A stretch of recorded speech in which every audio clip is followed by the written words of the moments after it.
Das Mikrolabel aus der Region für die Region wünscht gute Unterhaltung bei SRF bei den Leuten.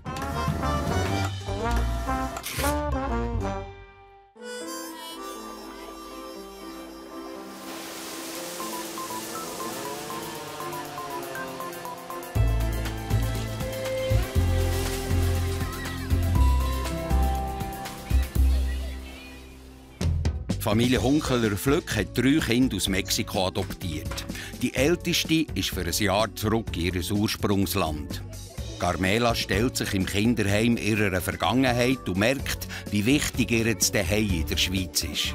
Auf dem Handy von der Denise sieht man Herzli und Küssli und alles Mögliche. Die sind früher eigentlich haben die nicht existiert. Das neue Familienmitglied, der blinde Hund Pequenita, hat sich eingelebt bei der Familie Mäder. Der Vater Patrick ist fast blind. Wie gut er und Pequenita als Team funktionieren, das zeigt sich jetzt in einer Probeprüfung. Nein, jetzt schauen wir mal. Ich bin selber gespannt, wie weit wir sind. Das ist die Familie Marti.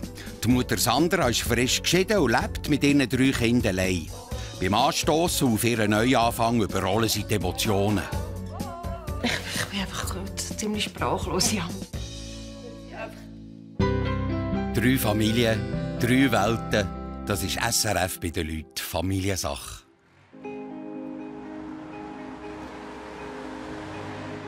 Wetzikon.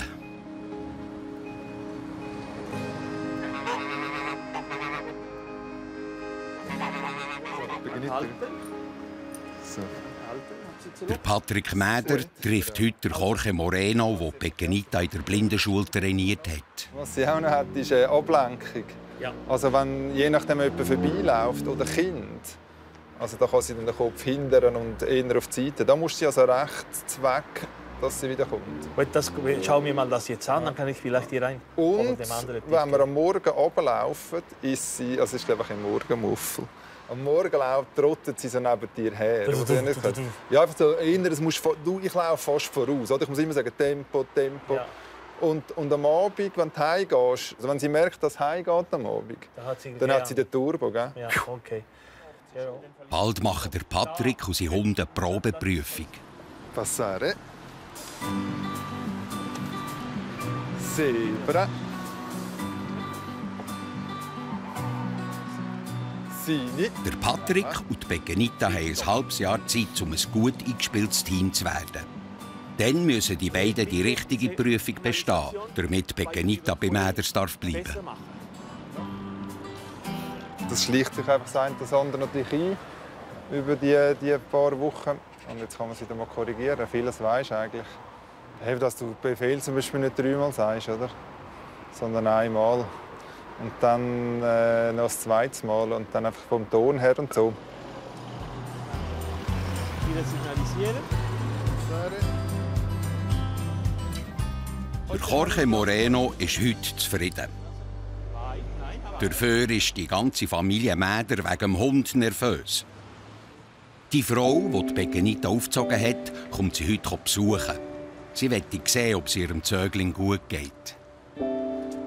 Ich bin ein bisschen nervös, also wegen dem Hund, vor allem, weil ich ein bisschen Angst habe, wie sie reagiert. Weil sie war ja sicher gerne dort und hat ja doch auch einen Bezug. Und jetzt nicht, dass sie nachher wie Heimweh hat bei uns. Ja, dass sie dann eher Heimweh hat nach ihr und dass sie dann wie nicht mehr zu uns kommt. Also, ja. Christa Bartolomä hat Pequenita, bis sie 1,5 war, bei sich gehabt. Dann bitte, ferma. Ferma. Der Patrick, Pequenita und der Jorge Moreno treffen sie auf dem Heimweg. Geschirr abziehen. Ferma. Das erste Hund. Ja, lassen wir sie sonst. So, liefern.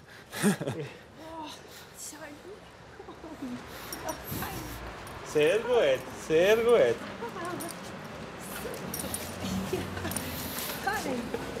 Schön. Wow, das ist emotional, das ist richtig eine Freude, wieder den Kleinen wieder zu sehen. Also die Grosse mittlerweile und eben Sie folgt wunderbar und es bleibt schön an Terra. Nein, ich bin froh und glücklich, dass das so gut funktioniert. Jetzt freut es mich, dich kennenzulernen. Danke. Hoi, Gott. Gleichfalls. Schön. Hoi, Christa. Begenita, alles gut. Ja, ja. Darf ich sein? Ja, natürlich. Sicher. Ja, Darf ich sein? Ja, ja, wenn er das sagt, ich bin nicht mehr der Chef, weißt du? ja was? Ja, was?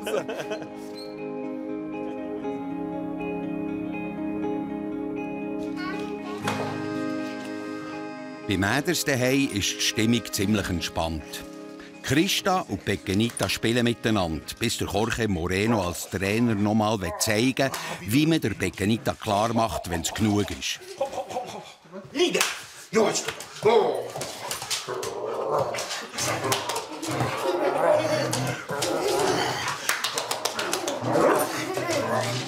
Fertig?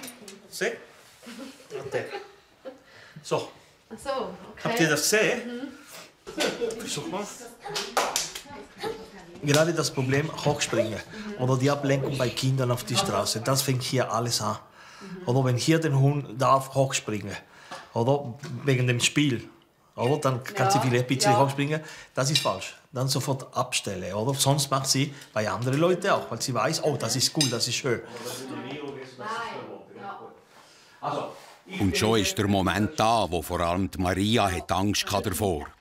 Christa Bartolomé geht und wie reagiert Begenita?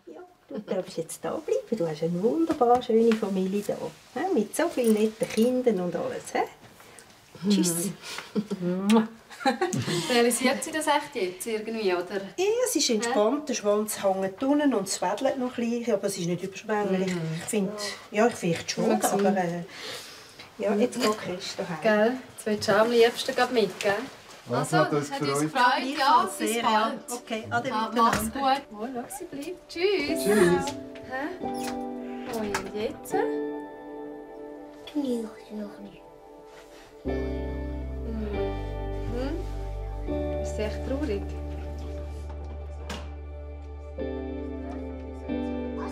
Also meine Befürchtung war ja, dass sie nachher mehr Heimweh hat oder dass sie so ein bisschen hin und her gerissen wird. Aber ist jetzt auch schön, bleibt sie da gleich bei uns und ist so ruhig und nicht, dass sie jetzt gerade da winselt, wo Christa gegangen ist, dass sie mehr mit ihr hätte mitgehen wollen, wieder bei uns bleiben. Das hätte uns, glaube ich, ein bisschen wehtun, aber ja.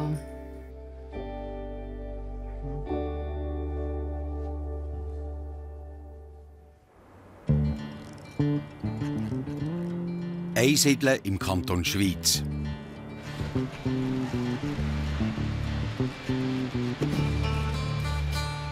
Sandra Marti ist bei ihrem Job in der Metz geblieben. Darf ich auch schnell etwas geben? Sie hatte ein Angebot, als Pächterin des Restaurants zu übernehmen. Das hat sie schlussendlich wegen der Kinder nicht angenommen. 2,30 Franken für Sie und Quittung auch noch. Schönes Wochenende wünsche ich Ihnen. Wiederschauen, danke. Für mich passt es jetzt eigentlich, dass ich hier im Geschäft bleibe. Ich kann jetzt dieses Jahr hier zuerst mal Expertin machen. Das heisst, ich kann Prüfungen abnehmen, also die Lehrabschlussprüfungen. Und von dem her tut es noch mal alles ein bisschen intensiver machen, was mein Job, den ich hier ausübe. Es gibt auch wieder eine Abwechslung drin. Und von dem her finde ich es eigentlich genial, bin ich da geblieben. Für Extrawürste nimmt Sandra neben ihrem 70%-Pensum noch andere Jobs an. Meistens im Service oder bei Caterings. Also extra Jobs mache ich eigentlich immer noch zwischendrin. Ja, wenn halt mal ein Kino oder sonst irgendetwas ist, dann sonst wird es auch gleich ein bisschen schwierig. Irgendwie geht es schon, aber es gibt eine gewisse Sicherheiten einmal noch.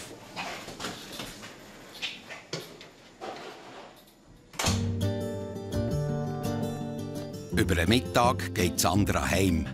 Im Winter ist die halbstündige Fahrt bis Unteriberg manchmal abenteuerlich. Darum hat sie schon alles organisiert für den Geburtstag von Dominik. Er wird heute 11. Den Kuchen habe ich gestern Abend gemacht, nach dem Arbeiten noch. Und sein Menü, das er gewünscht hat, die Pizza, habe ich heute Morgen schon in den Ofen getan, weil ich nicht gewusst habe, vom Schnee her, wie es ist zum Fahren. Weil heute Morgen war es gar nicht schön zum Fahren. Hat man zeitweise auch nicht viel gesehen. Darum habe ich jetzt ein bisschen vorbereitet. Der Dominik hat 4 Freunde zum Mittag einladen. Hey, Happy Birthday! Das habe ich vom am Abend bekommen, ein roten. Hey, aber tun wir jetzt nachher auf, ist gut? Momentan kannst du jetzt Spiele machen. Zuerst, wenn es rot wird, dann musst du draufklicken. Bist du ein Vogel? Also, wenn du Geburtstag hast, darfst du jetzt als Erstes nehmen. Welches willst du? Au, hei, au, au. Sag doch, dass das heim. Jasmin, ist gut? Ja. Oder willst du mehr Teig? Nein. Weißt du, wo bist du gewesen? Nein. Vor 11 Jahren? Ja, in dir. Vor 11 Jahren bin ich im Spital. Ja, ich auch. Und jetzt kommt der Höhepunkt vom Geburtstag. Geil! Was ist das? Weißt du, es ist so eine Kugel und dort drin hat es auch ein kleines Kügelchen, nachher ist es so ein paar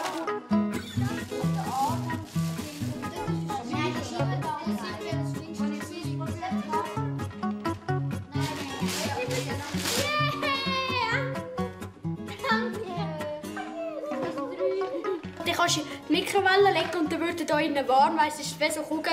Dann kannst du, wenn du krank bist oder so, ins Bett nehmen.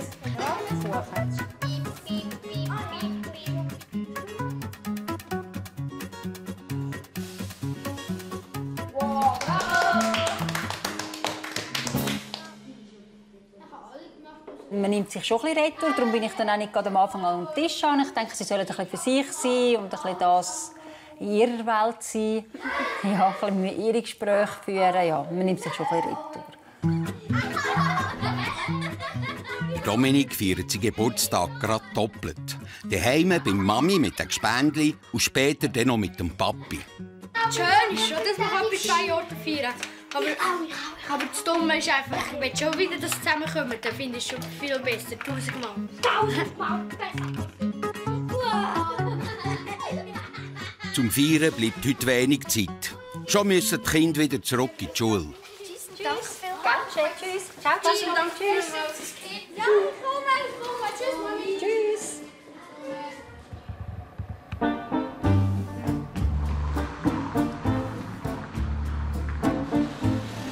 Comitán in Mexiko im Bundesstaat Chiapas.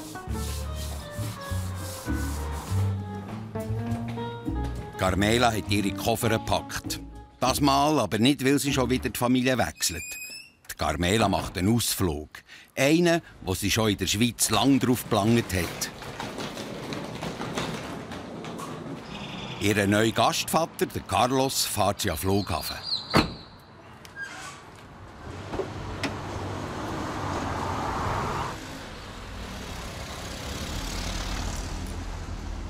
Ich werde nach Mexico City gehen und die Kollegin von meinen Eltern leben für eine Woche. Und ich werde dann auch noch die Heimleiterin, dort wo ich war, im Kinderheim treffen. Und ich hoffe, dass ich es einigermaßen gut mit ihr reden kann, weil mein Spanisch ist ja nicht so gut geworden. Ja. Ich hoffe das Beste.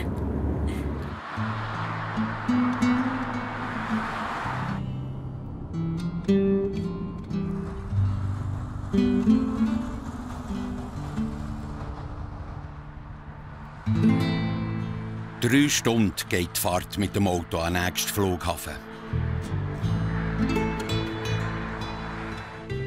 Von da reist Carmela im Flugzeug weiter auf Mexico City, ihre Geburtsstadt. Wie ihre beiden Schwestern in der Schweiz ist Carmela als kleines Mädchen adoptiert worden.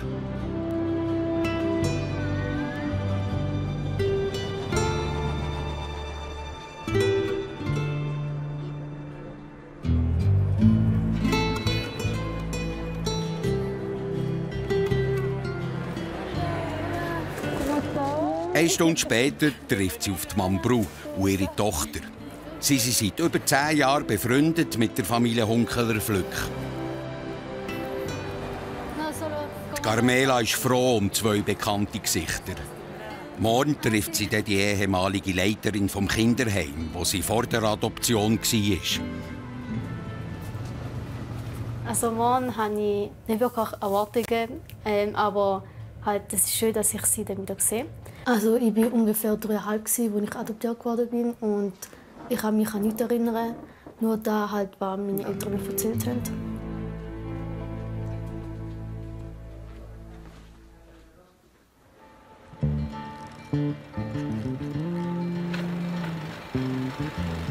Unteribrig ist im tiefsten Winter. Es hat abgeschneit bis vor Martis Haus. Jona? Ja? Kannst du mir bitte 2 Zöpfe machen? Okay. Was willst du für dich? So. Die, die reinschauen. Die, die reinschauen. Okay. Sie gehen heute auf ihren Hausberg, Hochgütsch, schlitteln. Das haben sie schon lange nicht mehr zu viert gemacht. Also es ist sicher etwas Schönes, wieder mit der ganzen Familie zu schlitteln. Weil das sind wir, seit letzten Winter sind wir doch... Wo sind wir? Gell, letzten Winter sind wir glaube ich nicht einmal mit all zusammen. Du hast Haarspray gekauft. Das Mami gekauft mit dir. Hey, andere brauchen Haarspray, für dich sogar der Haarspray.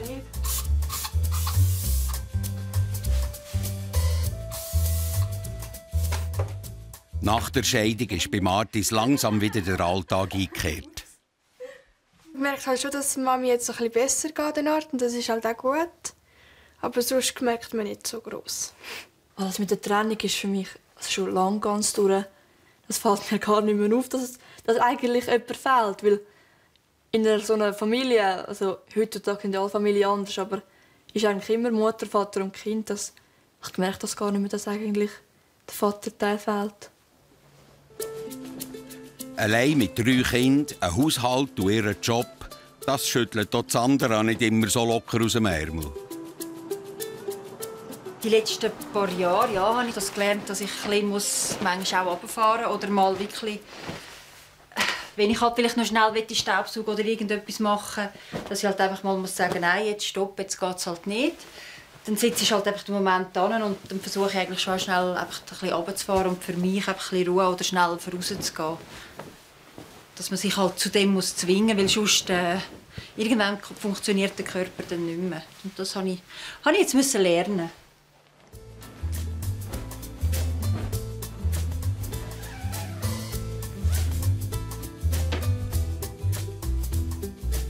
Sind ihr bereit? Ja. Ich habe jetzt nicht einmal so schlecht mit dem Wetter. Schneit aber wenigstens nicht mehr. Ich denke, das ist wichtig, wieder mal ein bisschen Gespräche miteinander oder vielleicht ein bisschen streiten miteinander. Irgendwie einfach ein bisschen den Zusammenhalt auch wieder und einfach uns untereinander. Weil die Kinder sind jetzt in einem Alter, die machen viel mit Gespendli ab oder schon ein bisschen mit der Schätzmenge und einfach, dass das nicht ganz zu kurz kommt.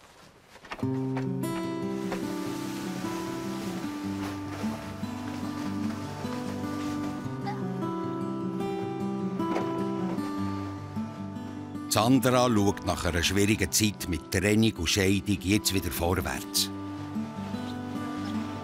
Ich will eigentlich wieder ein bisschen dort hinkommen, wo ich vorher war, dass ich das Leben ein bisschen geniessen kann, dass ich mal runterfahren kann und nicht einfach unter Dauerstress bin. Das sind eigentlich meine Ziele. Also nicht extrem grosse, aber Step by Step. Muss dir einen Schopf geben? Nein, wieso?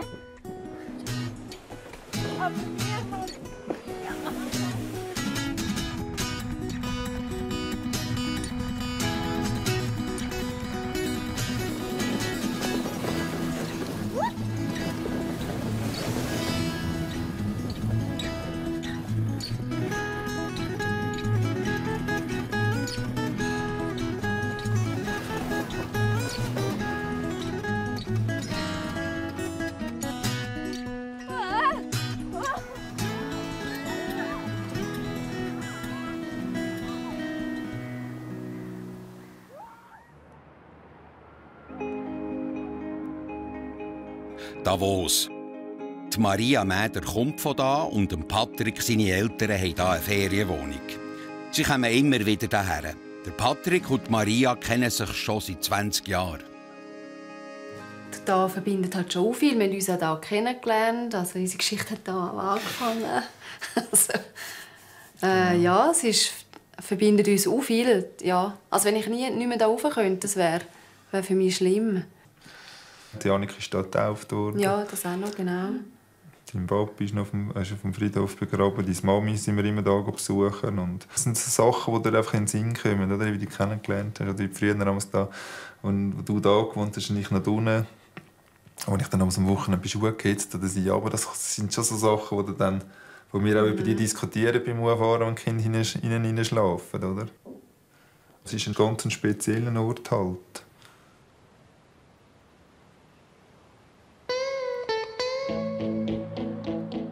Am nächsten Morgen zieht die ganze Familie in Schnee.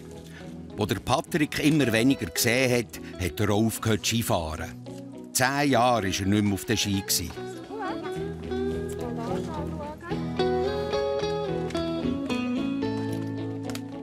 Jetzt wagt er es wieder. Und das erst zum 2. Mal. Begleitet tut ihn der Sammy, ein speziell ausgebildeter Skilehrer. Ja, ich freue mich. Mal schauen, wie es rauskommt. Ich bin jetzt wirklich länger nicht mehr drauf gestanden, natürlich.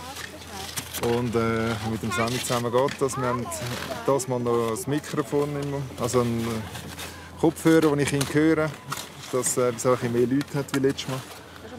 Und dann schauen wir. Und jetzt gehen wir ein bisschen rechts. Jawohl. Und ein bisschen links. Und wieder rechts. Oh, sorry. So gut folge ich nicht einmal der Maria. Schön hangwärts. Und nach rechts. Ho. Also es ist anstrengend, das ist schon so. Du machst es nicht mit Eleganz. Du machst es nicht federleicht. Also das ist ja das, was du eigentlich ins Kämpfen hast selber. Dass du das Gefühl hast, das sieht aus wie so ein Erstklässler, der die Hose gemacht hat. Oder? Und hier drehen wir rechts. Ho, hopp. Jetzt kommen. Rechts haben. Jetzt geht es hier runter. Jawohl. Rechts. Jawohl. Und nach links. Ho. Wenn man auf der Ski steht, ist also für mich wie wenn du in einer weißen Suppe bist.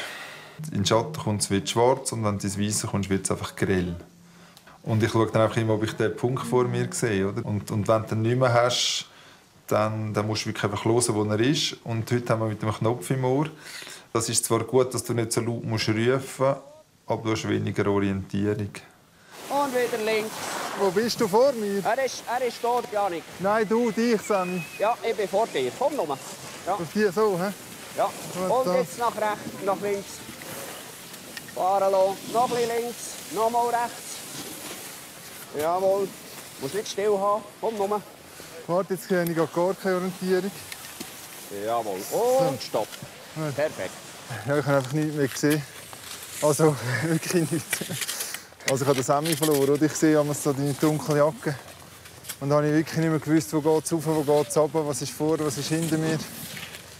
Und dann musste ich rufen. Ja, und ich finde, er fährt gut, der Papi. Und rechts. Und links. Und rechts. Und links. Der Jannik ist mit dem Papi auf der Piste unterwegs. Die Mami übt mit der Jolene. Wenn sie dann auch selbstständig fahren kann, haben sie wieder die Möglichkeit, als Familie zusammen Sport zu machen.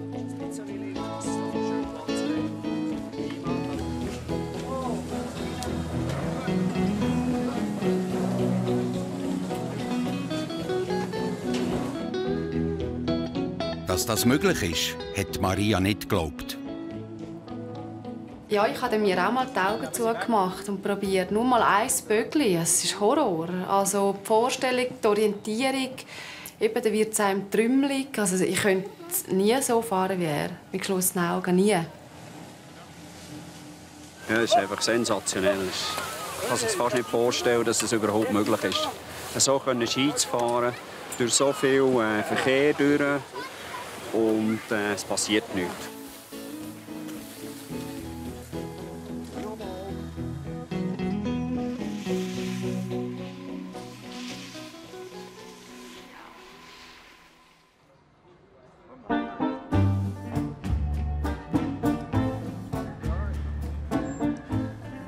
Mexico City.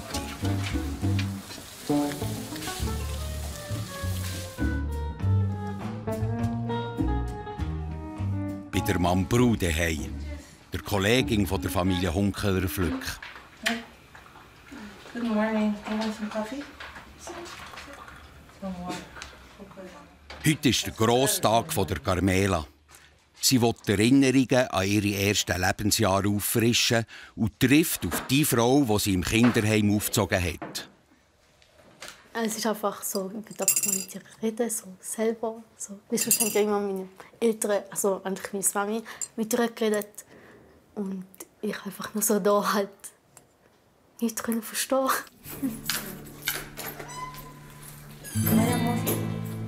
Adiós. Mucha suerte. Gracias. Chao. Buena suerte. Sí.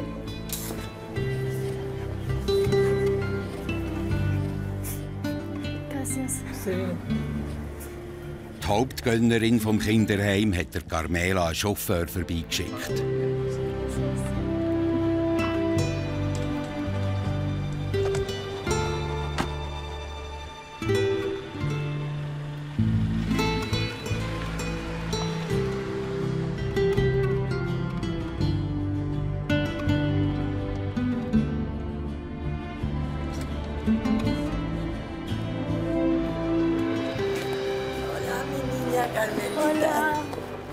Und das ist sie, die Mercedes, die ehemalige Leiterin vom Kinderheim.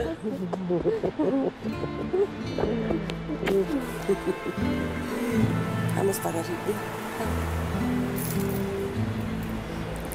¿Cómo está la nueva casa?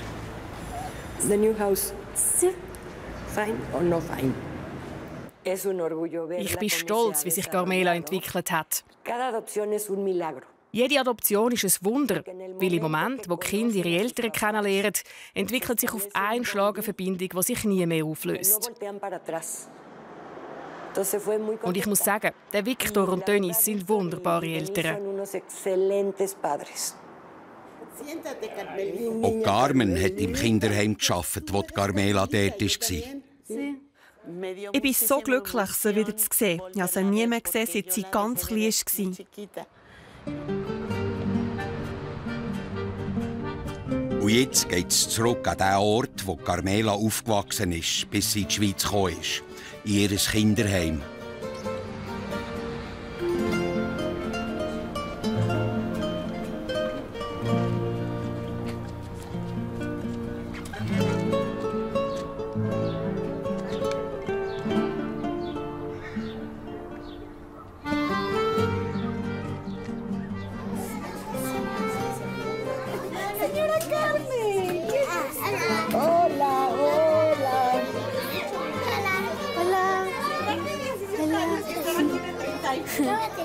Carmela. Etwa 25 Kinder leben hier. Carmela war vor 13 Jahren genau eines von diesen Kindern. ¿Cómo se baila? ¿Puedes bailar? ¿Puedes bailar? ¿Sí? Una vuelta.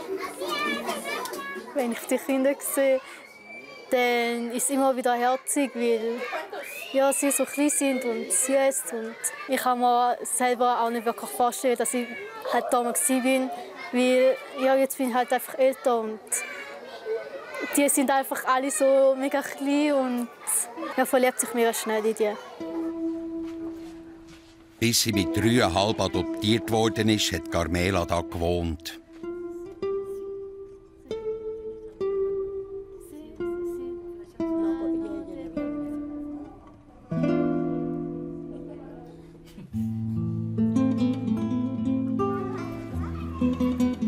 Bis 6 dürfen die Kinder im Kinderheim bleiben. Findet man bis dann keine passende Adoptionsfamilie, müssen sie in ein anderes Heim. Mit der Familie hatte ich ja schon Glück gehabt, dass ich halt jetzt in einer Familie bin. Trotzdem hat es Momente gegeben, wo ich zurück nach Mexiko und dort eigentlich sozusagen aufwachsen. Aber ja, ist halt dann nicht so gewesen. Aber trotzdem bin ich glücklich, dass ich in der Schweiz aufwachsen darf, weil es ein gutes Land ist und darf in die Familie kommen. Für Carmela ist ihr Austauschjahr eine Reise zurück zu ihren Wurzeln.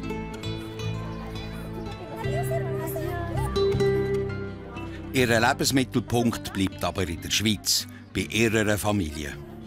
Seit ich hier bin, in Mexiko, ja, spüre ich, dass wirklich für mich da sind. Vorher sind es natürlich auch für mich da, aber ich habe es nicht wirklich so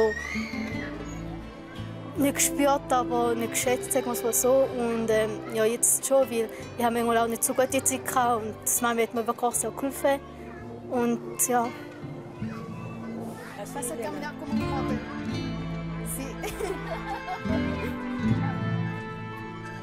Muy bien.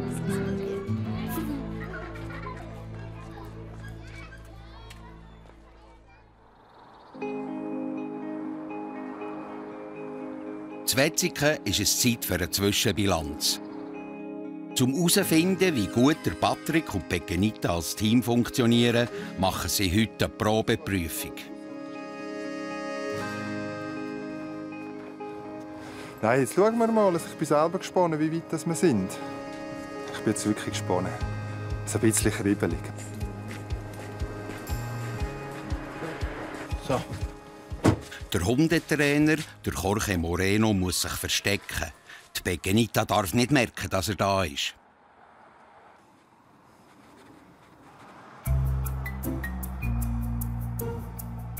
Entra porta, Pekenita, entra porta.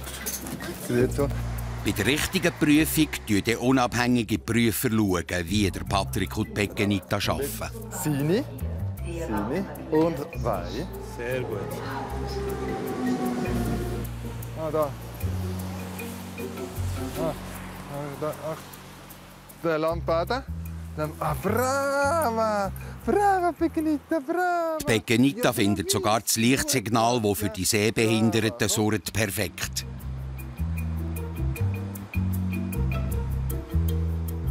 Massare. Ja, sorry. Bis zur richtigen Prüfung geht es noch 2 Monate. Sehr gut. Für eine fundierte Einschätzung reicht es aber jetzt schon. Die Probeprüfung ist gut gelaufen. Ich habe gesehen, wie Pekenita arbeitet und wie Patrick auch mit Pekenita arbeitet. Das war eigentlich sehr gut. Sicher ein paar Sachen müssen wir besprechen, Kleinigkeiten, Korrekturen, die den Weg sicherer machen. Aber abgesehen von dem ist alles tiptop gelaufen. Sie hat das also souverän gelöst beim Bahnhof, das muss ich sagen. Gerade auch, wo wir jetzt zum Lichtsignal oben sind für die Überquerung, das mache ich eigentlich sozusagen auch nie. Also mit dem Hund habe ich es sicher noch nie gemacht, das war auch der Hund neu. Und das hat super geklappt. Also von dem her ist es wirklich eine gelungene Sache. Ja.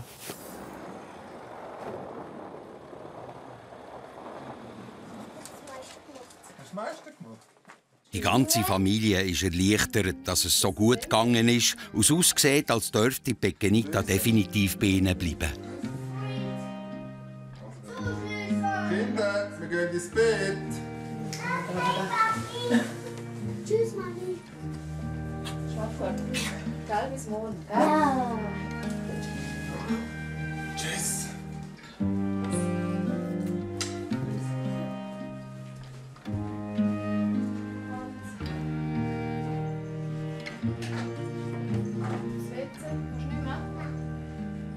Wenn bei Mäders die Kinder im Bett sind, dann schreibt der Patrick an seinen Geschichten. Pekenita hat ihn dazu inspiriert.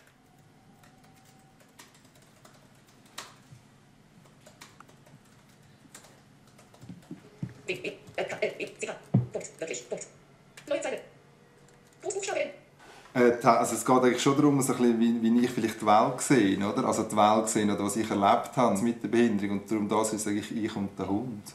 Und jetzt habe ich mir die Freiheit oder die Frechheit rausgenommen, um eigentlich den Hund reden zu lassen. Kannst du mal so cool. Du siehst ja heute wieder mal aus wie eine leer gefressene Schachtel, Kirschstängeli. Diesen Witz kann ich mir einfach nicht verkneifen, aber das Lachen vergeht mir schnell. Wir haben schon ein paar Mal gedacht, was denkt er echt oder was denkt sie echt oder was würde sie jetzt sagen zu dieser Situation oder wir fragen sie dann immer lustig auch, und fühlst du dich jetzt wohl bei uns? Und dann tun wir den Finger so hin und her oder auf und ab, zum Ja und Nein. Klappt dann eben nicht. Aber ich finde es zulässig, macht er das und ich finde es eine gute Sache. Ja. Also es ist eigentlich das Schönste, also etwas Schönes, was wir jetzt erleben mit der Pekenita. Also Im Endeffekt finde ich es wirklich, ist es so, wie ich mir das vorgestellt habe. Ja. Ein super Pudel. Gut, nie hast du wollen. Nie ein Pudel. Und jetzt hätte ich nur noch einen Pudel. Also, das ist super, ja. Mhm.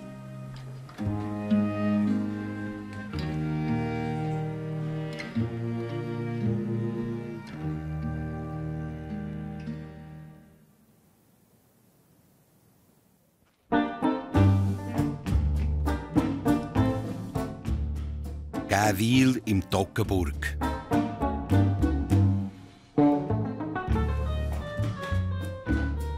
Es ist morgen um 6 Uhr und der Vater, der Viktor und die Austauschschülerin Paulina sind als erste wach. Paulina, what's up today? You're going by train, but where? Die Paulina macht einen Klassenausflug. 5 Monate ist sie in der Schweiz, aber die Umgangssprache ist immer noch Englisch. Ich verstehe mehr oder weniger Deutsch, aber nur Hochdeutsch. Das Problem ist, dass alle Schweizerdeutsch reden und das ist schwierig. Es muy difícil para mí.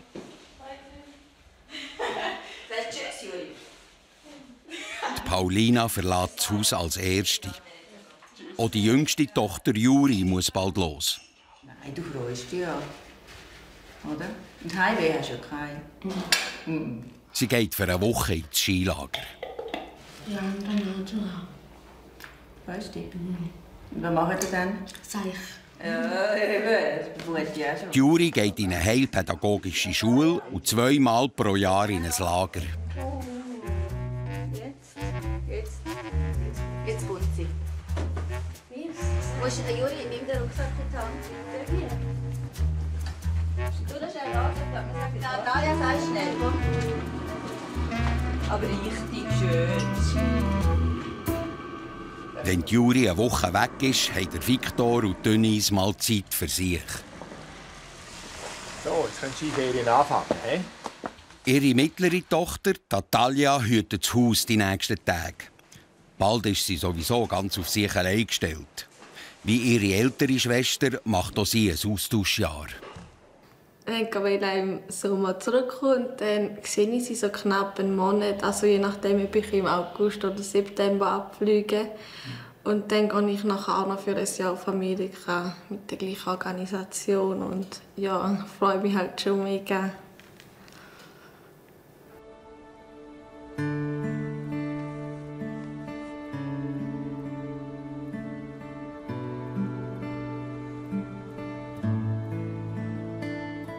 Bald wartet also eine neue Herausforderung auf die Familie Hunkeler-Flück.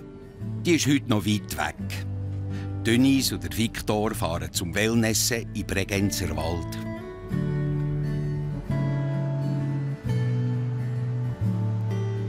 Seit sie ihre 3 Mädchen aus Mexiko adoptiert haben, sind solche Momente selten geworden. Ja, ich habe mir eigentlich schon ein Familienleben gewünscht. Wie intensiv das ist, das weißt du ja nicht, wenn man sich das so vorstellt. Aber ich habe es nie bereut. Also für mich stimmt das mit allen Hoch und Tief. Und im Ganzen sind Hoch immer überwiegend. Und für mich, ich würde es jederzeit wieder so machen.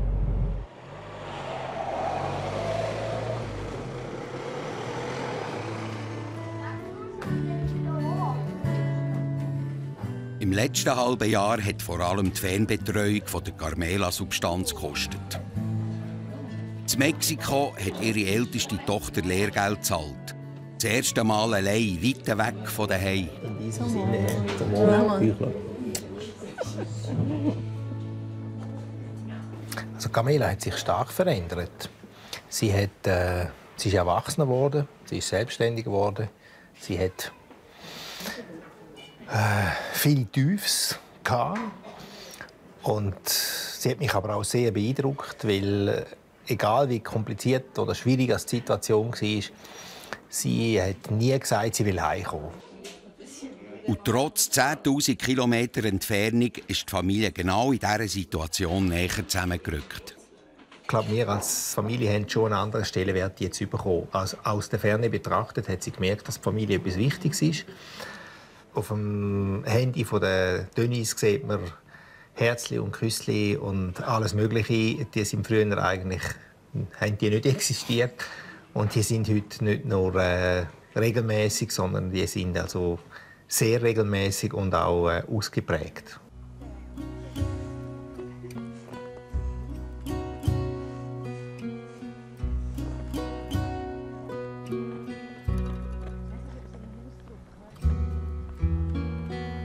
Ich würde sagen, wir sind eine Familie, die einander gerne hat, die einander unterstützt, die einander beisteht, auch wenn es mal nicht so einfach ist, und die einander akzeptiert mit allen Vor- und Nachteilen, wie wir halt sind.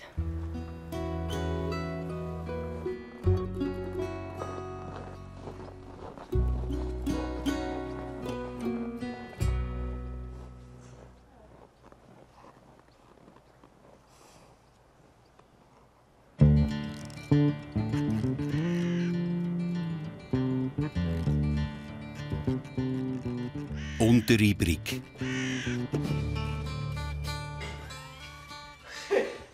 Sandra will ihren Neuanfang nach der Scheidung feiern. Schon bei den Vorbereitungen mit ihren Freundinnen kommt vieles noch mal auf. Schreibe ich noch an, Lisa. Aber nimmst du jetzt einen Apfel? Das ist im Fall für dich, gell? Was ist das? Oh, muss mich jetzt nicht schon zu Müll bringen. Das spinnt nicht, sicher nicht. Ich habe eigentlich heute einen Apparat für die eigentlich für mich da waren die letzten Jahre. Zum Danken sagen eigentlich ein bisschen, einfach zum Anstoß auf den Neuanfang. Jetzt kommen die zwei und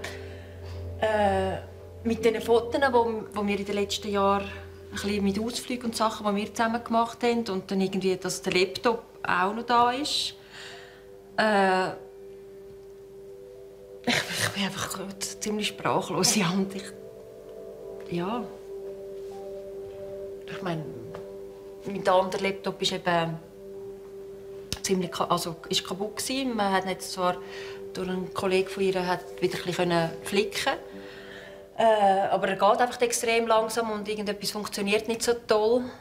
Ja, und dann habe ich gedacht, ja, das muss halt warten, oder, bis irgendwann gibt es dann vielleicht mal wieder einen neuen Laptop. Sie hat immer gesagt, ich muss mir die Fotos gar nicht geben, ich kann sie nicht laden, der Computer ist kaputt. Und das ist jetzt wirklich die Idee, auch nicht nur die letzten 3,5 Jahre, die so streng waren, dass man nicht nur das Negative sieht, sondern auch die schönen Sachen, die wir erlebt haben. Und es ist ein riesiges Geschenk. Das andere ist einfach ein riesiges Geschenk. Also nicht nur, ich glaube, darum steht man auch so für sie ein. Weil sie einfach... Es hat ja eine Zeit vorher gegeben, es gibt eine Zeit nachher. Und was wir lachen, was wir gelacht haben und Schabernack getrieben und Kinder, die sich so super verstehen und so einfach wie es ist, wenn das Herz dabei ist, dann kann noch einiges kommen.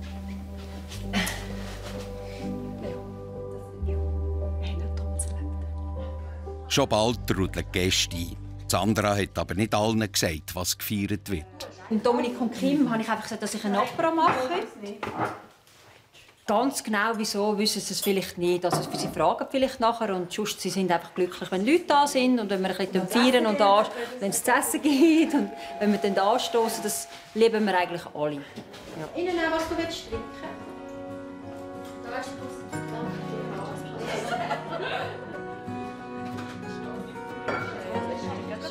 Heute ist eigentlich der erste Tag, wo ich nicht sonst grossen Termin hatte, sei es mit den Kindern oder sonst. Und ja, also langsam spüre ich jetzt, und ich glaube jetzt auch heute Abend, es wird so ein guter Abend, und wenn ich es richtig spüre, dass ja, das ist einfach eine Erleichterung.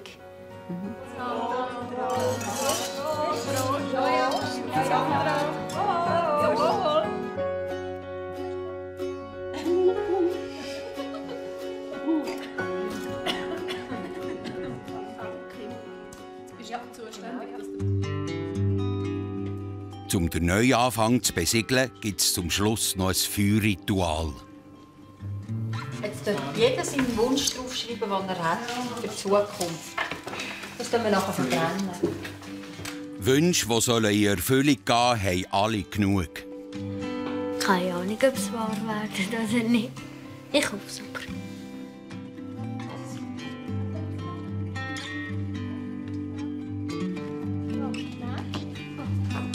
Es ist ein schönes Ritual. Das wird jetzt die Zukunft zeigen, was mit den Wünschen, die wir jetzt dort drinnen haben. Also hoffen tut man halt schon, dass es wahr wird. Aber man weiß nicht. Ja.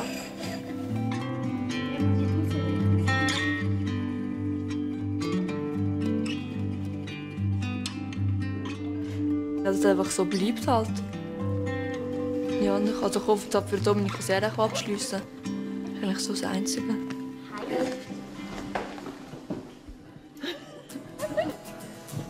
Oh nein!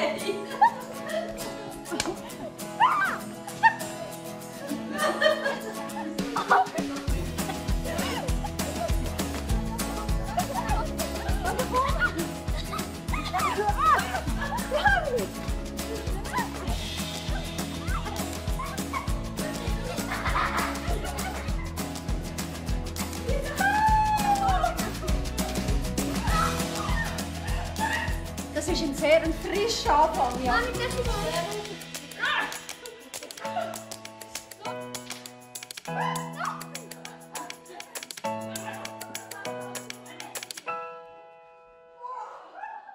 Sie sahen SRF bei den Leuten mit «Aus der Region für die Region», dem Migros-Label für regionale Produkte.